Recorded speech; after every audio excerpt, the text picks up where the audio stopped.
In his autobiography, Deliverance from Error, Al-Munqidh min al-Dalal, Imam Abu Hamid al-Ghazali explains how he dealt with his skepticism on the path to attaining certainty regarding what beliefs he adopted.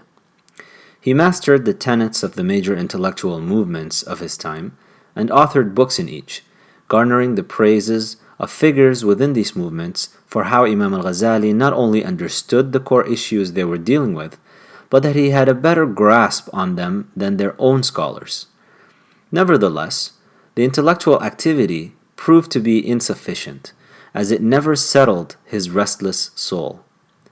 The significance of Imam al-Ghazali does not lie so much in his insights about the specific deficiencies of arguments within each intellectual movement and sect during his time. Rather, it is in his realization that a discourse claiming to deal with knowledge, but that cannot in turn be realized in tangible action that transforms one's being, is in reality a facade, a mirage of enlightenment. The Arabic terms for knowledge, ilm, and action, amal, differ only in the order of letters. Changing the letter order once more results in the word lama', which means brilliance. True enlightenment, which is really about having the capacity for insight, i.e., being able to see beyond what is apparent and presented to the sight, is a result of having a purified heart. Indeed, although the Beloved, peace be upon him, had his heart physically washed, the ingredients that made up the water used in the purification process have been passed down over the past generations. For us, it is a matter of consciously mixing them and doing the washing ourselves. A purified heart is necessarily one that is connected with God. The possessor of such a heart reflexively interprets the events of their lives as reflections of divine attributes in light of the big picture. God's mercy is not something to be judged based on a limited interaction with this world, for our presence in the world is nothing but a brief stop on the path to the final abode. Attachment to this temporal realm is an attachment to an illusion of the power of the self. It is the idea that I am the possessor of my destiny and that my plans will get me to my goals.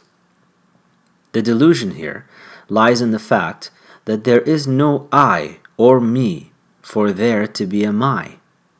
That is not to say that one should stop contemplating the future and plan accordingly, but it is to point out that plans have a funny way of becoming an idol to be worshipped, albeit subconsciously, besides God. A man knocked on the Beloved, peace be upon him's door, and when asked to identify himself, he replied, "It's me," as if the Beloved, peace be upon him, should recognize who it was from his voice. To which the Beloved, peace be upon him, replied with dislike, "It's me, it's me."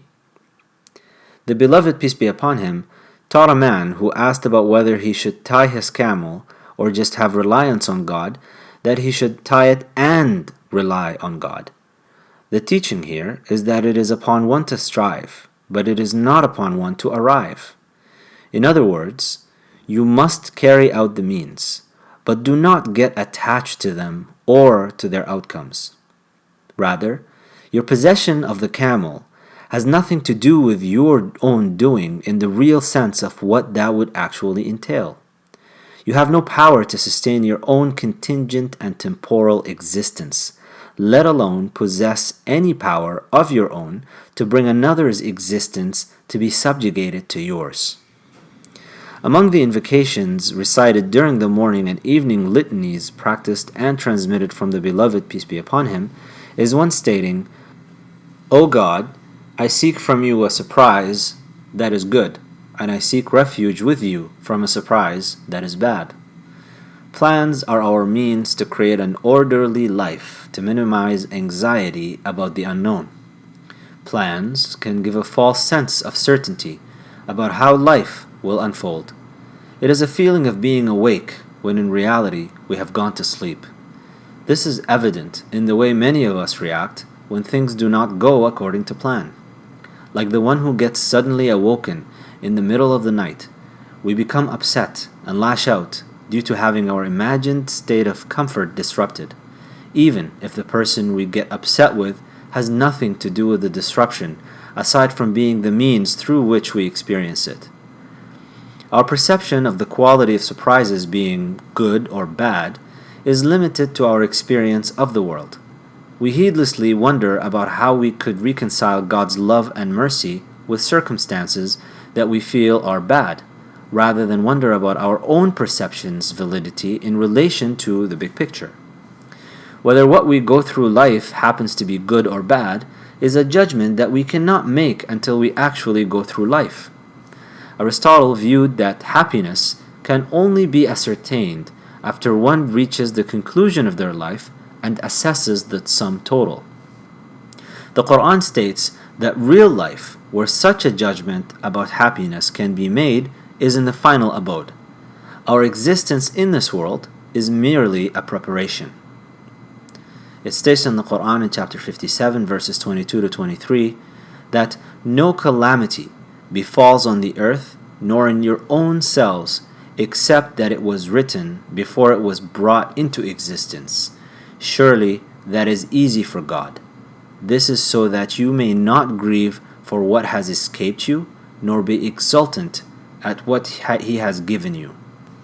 The beloved, peace be upon him, gave a counsel to his young cousin Ibn Abbas, in which he told him that nothing meant for him can be prevented from reaching him, even if everyone in the universe were to gather their efforts to stop it, and nothing can afflict him with harm that was not meant to afflict him, even if everyone in the universe were to conspire for it to make it happen. Having certainty in the divine decree is a difficult thing, if not impossible, to attain if the prophetic counsel was restricted to the intellectual realm. The achievement of this certainty can only be attained, as Imam al-Ghazali realized, through the path of action. As it states in the Quran, and worship your Lord until certainty reaches you. The certainty mentioned in the verse, which is in chapter 15, verse 99, is traditionally interpreted to mean death. However, another layer of meaning can be extracted based on the verse that says, I have not created the jinn and mankind except for that they worship me. This is in chapter 51, verse 56. According to Ibn Abbas, what is meant here is that the purpose of creation that was to be realized through worship is to know God. In other words, the verse mentions the means to arrive at the objective. To know God is to know the truth, and to know the truth is to have certainty. But none of this can be realized unless one begins with acknowledging that this can only come on God's terms, not on ours, for that He does not get questioned about what He does, rather it is they who get questioned. Knowledge of God does not come through rational contemplation. One cannot claim to know what falling in love feels like simply because they have measured oxytocin and dopamine levels and looked at functional MRI brain scans of lovers as they thought of each other.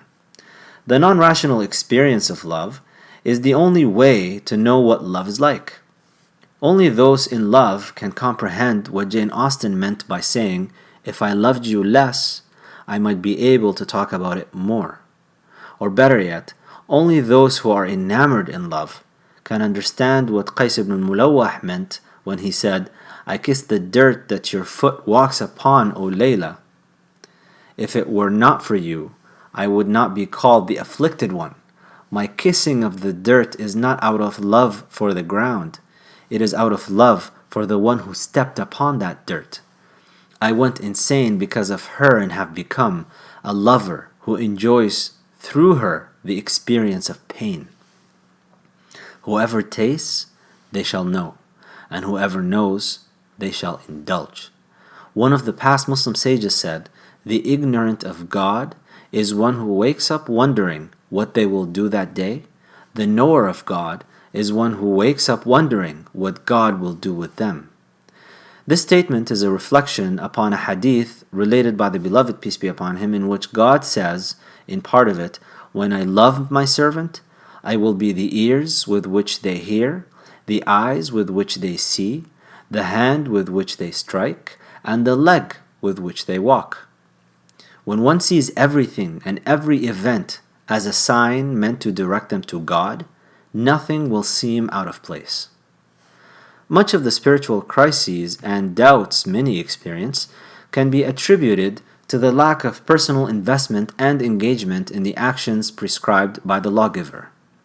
We have turned our rational powers from means to get to God into ends that everything, including God, must be subjected to.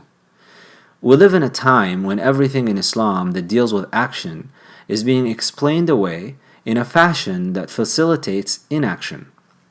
Nuance is being introduced increasingly into every aspect of Islam as it is being deconstructed to fit whatever happens to be the popular cultural movement. Instead of belief in God, we believe in ourselves, and we project a model of religion and God based on our own notions of what constitutes love, mercy, bigotry, and tolerance. There is a metaphysical effect to observing this sacred law that is undermined by its abandonment. Prayer is not a set of stretching exercises. The hijab is not about men. The fasting is not about losing weight. Before one asks, "Where is God?" they must first cease from participating in this circumambulation around the ego in a collective act of self-worship. Only then will the world no longer be a veil between us and the unseen.